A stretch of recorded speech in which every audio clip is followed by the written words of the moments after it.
mga kalakwatsera, it's Saturday. It's a beautiful day in my city. Tanawa nakapay full moon Yan, nakapay full moon. Then here at this side, we are expecting a lovely sunrise. Here kay nindot pa ng weather. From my place to SRP is 10 kilometers. That's what I have consumed. Basi nahibuong mo, wow, gipaningot. Gipaningot ko, gitrapuan lang nako. I have my bag in here. That's 9 kilometers exactly. Always remember to stay fit. Pag ani, mag food trip ta. Mga untag lechon sa Talisay City. So I'm not done yet with my walking. And a small little jog, paduong pa kog Talisay, which an additional mga 5 kilometers pa. Diretso ko dito. Always remember mga kalakwatsera, live healthy because health is wealth. Thank you very much mga kalakwatsera. I love you guys. Woo! We are here right now sa Poblacion Talisay Plaza. Kaning mga decoration nila, I think sa ano pa ni siya, katong Christmas, they'll stay here kaya it's still beautiful to look at. Labi na sa mga bata, may playground dire where the kids could play around. At the same time, may nakita sad ko nga mga elderly nag-exercise. Talisay is the nearest city from Cebu City. This is the old Poblacion kaning area. Also very popular ni siya nga destination kung maligo sa dagat.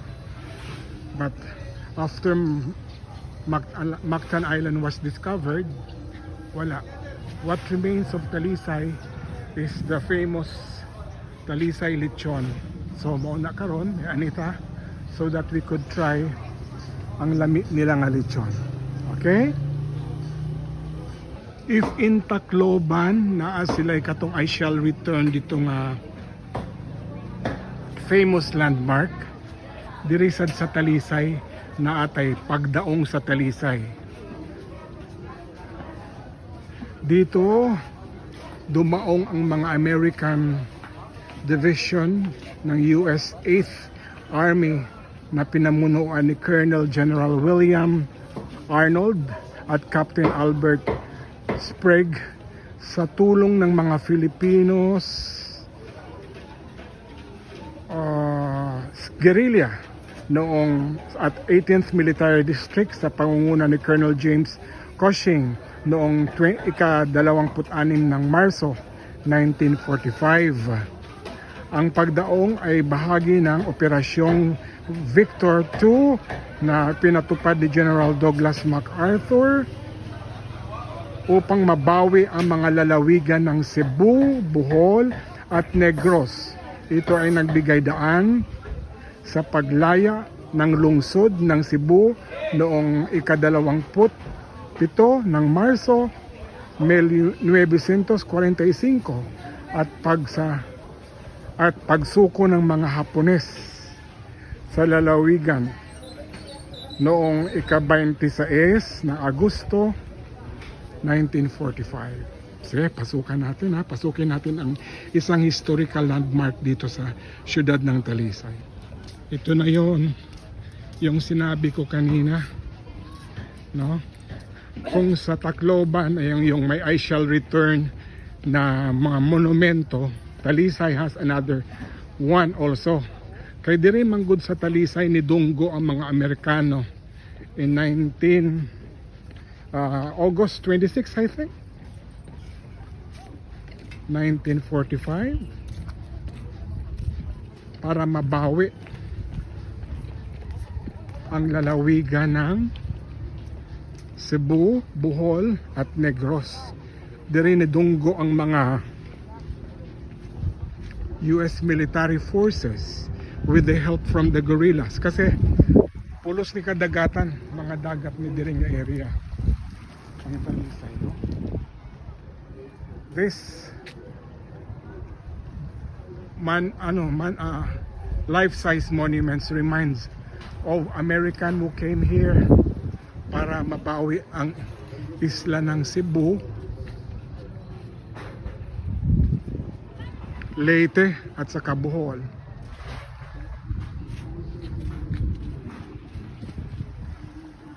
O kani sa Dang Talisay itong una is very famous na beach nang wala pa ma-discover ang Mactan. Kahit before, way back in the 70s, murag layo kayo ng Mactan, no? So ang mga tao diri sa Talisay, mga ligo sila kay they don't need to cross the body of water, no? Di na sila kinahanglan mo atong dagat pa. Pwede sila kalakaw, pwede sad sila musakay mga public transport o kung naa sila yung mga tricycle tong una, maabot na. And kaning dagat na dire, Tanyon Strait ata to, padong na ni sa Cebu City or padong sa ni sa Bohol, kaning area. Talisay is very famous for the lechon. That's why we are here today. Kay mangaon tag lechon. Aside from some trivia of the historical relevance of this monument here or a landmark here in the city of Talisay. Kanang kuanti ba kanang basurahan nga karton nga mga plastic. Hala say gadag bitaw na dito say gila ka ng tindahan. Sabado karon pero naagihapon. Lechon. Dire sa syudad sa Talisay.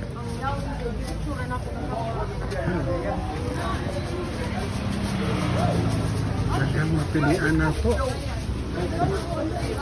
Actually, mas daghang gyud ang ilang pagkaon tong Sunday. But today is Saturday, daghan man gyud mo adto gihapon sa beach.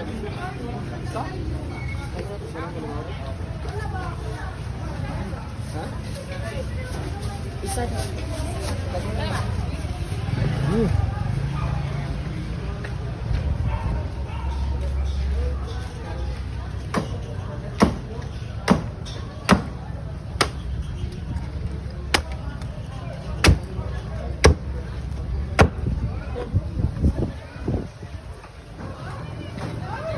Talisay Lechon Food Park, Saturday and Sunday. Diri sa syudad sa Talisay, poblasyon Talisay.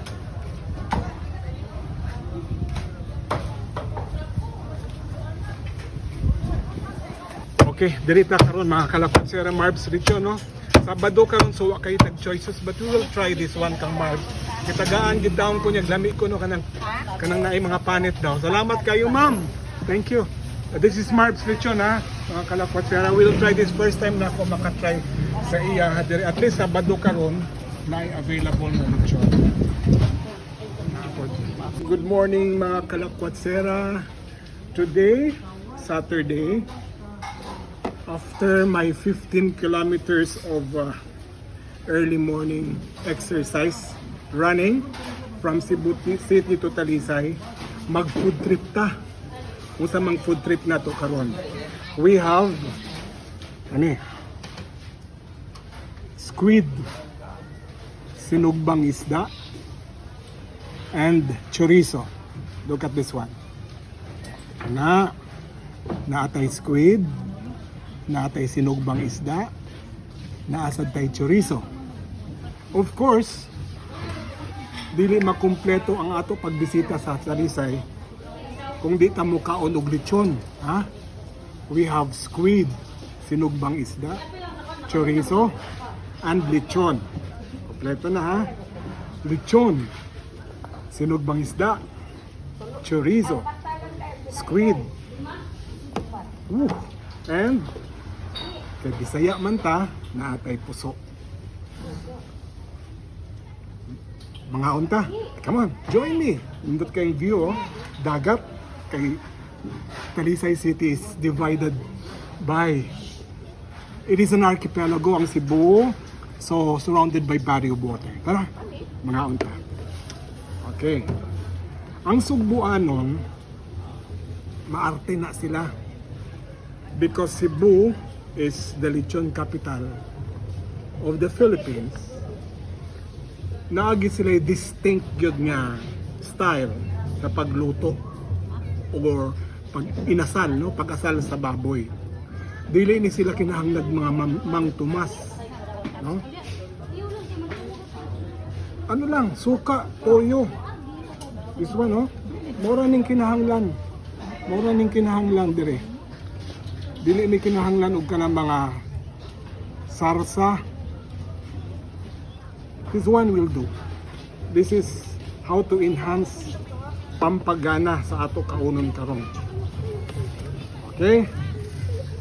Mga unta, gigutom gyud ko kay taas-taas tong ato gidagan ganiha. So, we're going to start. Saturday karon gamay lang ang choices of lechon. Kay kung Sunday pa ni grabe ang tao, but I opted to come here Saturday kay para dili samok. Kay kung Sunday ni maglisod paglingkod. Saturday now, we have much space. Much space. Kunya, di ta masamukan. Okay? Tara, kaunta ha. Let's eat. Kabiyot na mo.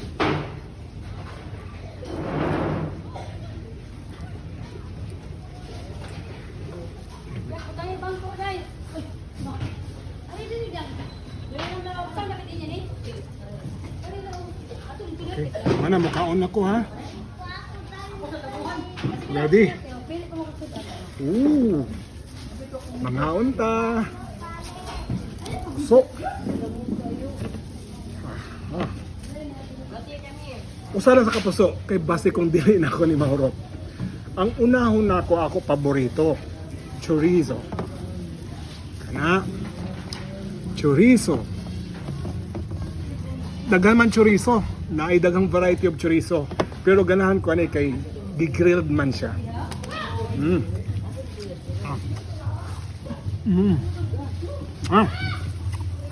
Namigid ang chorizo sa Cebu.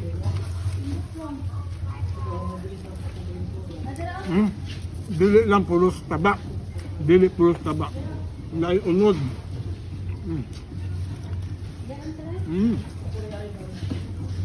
Wow.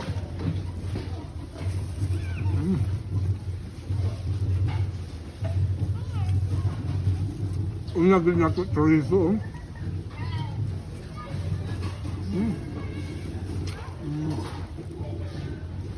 Wow. Ang chorizo sa Cebu medyo matamis-tamis.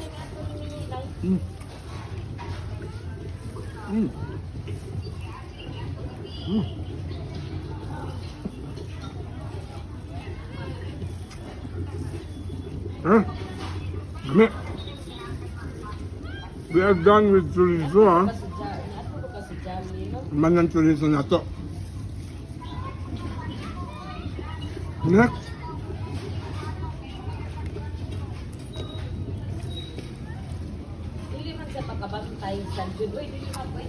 Lechon. Mads ang pangalan to no, sa lechonan. Ato tilawan kay Talisay is very famous sa ilang lechon. Shall we start? Kung nahon nato ni ang panit. Sa Cebu, dili kinahanglan mga Mang Tomas ha. Dili sa Cebu, sa Talisay, in particular, suka lang tuyo, paminawa ha. Diba? Very crunchy.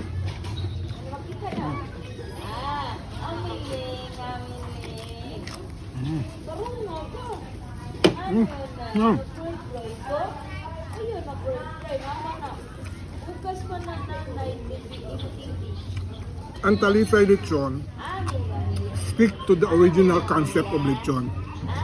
Kana bitong dili kaayo dako, no? Because the meaning of lechon is a suckling pig. So, mga gagmay nga baboy ang ilang diluto. Na nipis kayo ang ano, nipis kayo ang panit.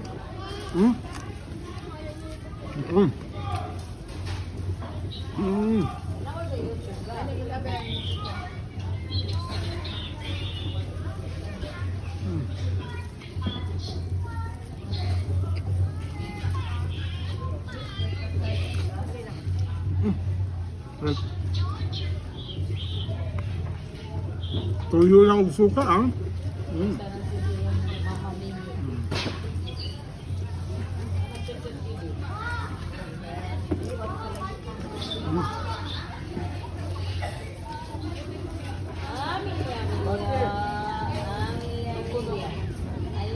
Dili pagid parat. Mao ni nakalamit sa lechon sa Talisay. Dili parat.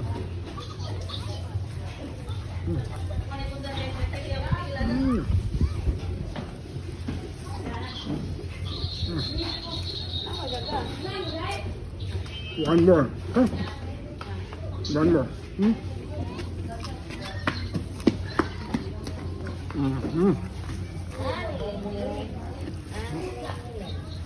Thank you. Di na ako mahulot. Busog na ko.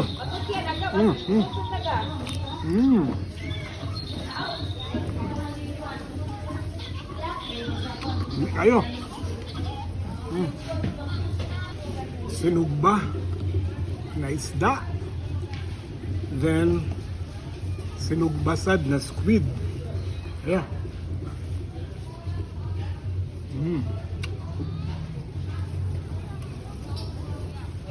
Wow.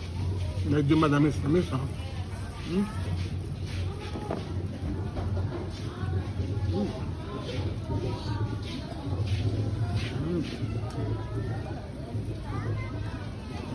Okay.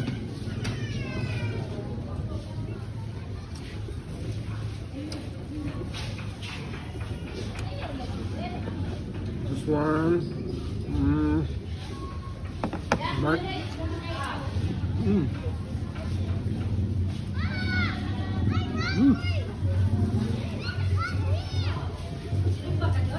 Yeah.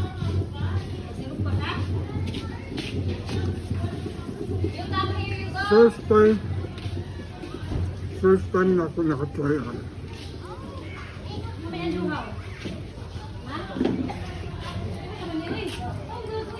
Wow. Wala.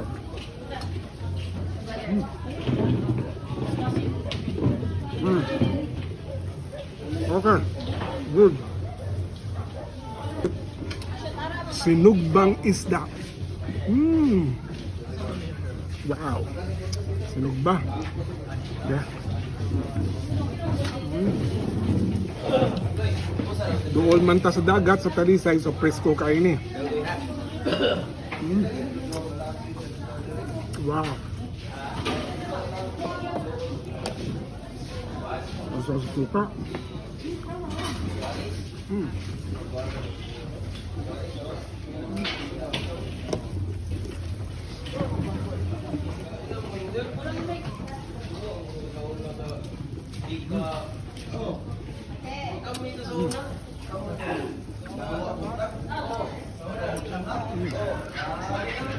Dahil di ang sinugba basta presko pa ang isda.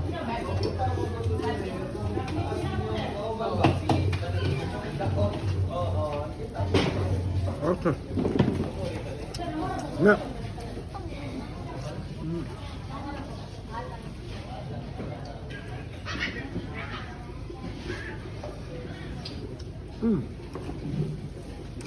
Okay, thank you. Napay nakabili na lechon, no?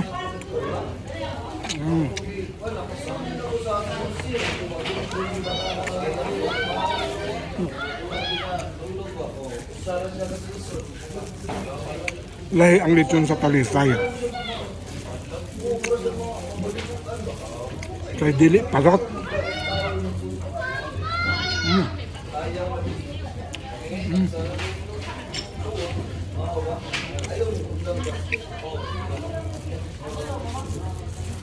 Kaya ka ng ang baboy bitang dili kay fatty.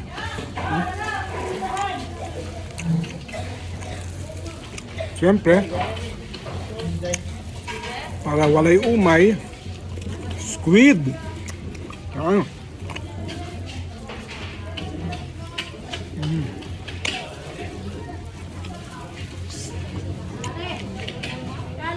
balance ang lasa. Mm.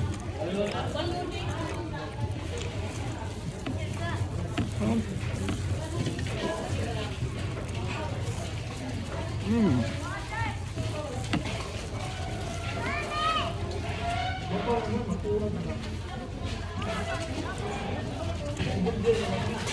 First time ko nakatry ang grilled. Katong ako ginakaon tong una katong nukos kani. Puros ni siya unod sa nukos.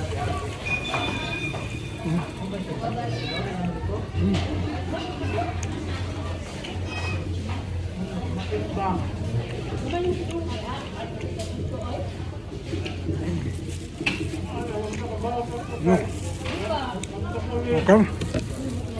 Last one. Napay na bilhin sa sinugba, oh. Sinugba nga ang duhaw.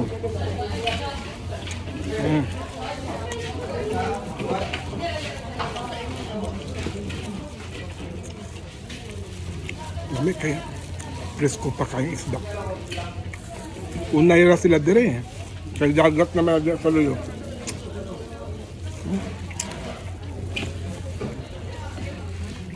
Wow.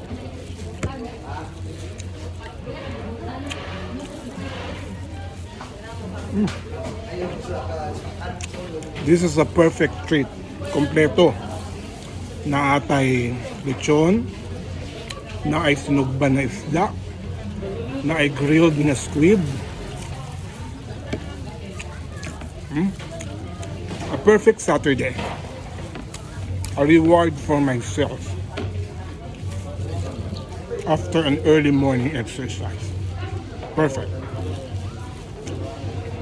Don't forget to subscribe, mga kalakpatsera. Sorry. Don't forget to subscribe to my Manita Lakwatsera YouTube channel.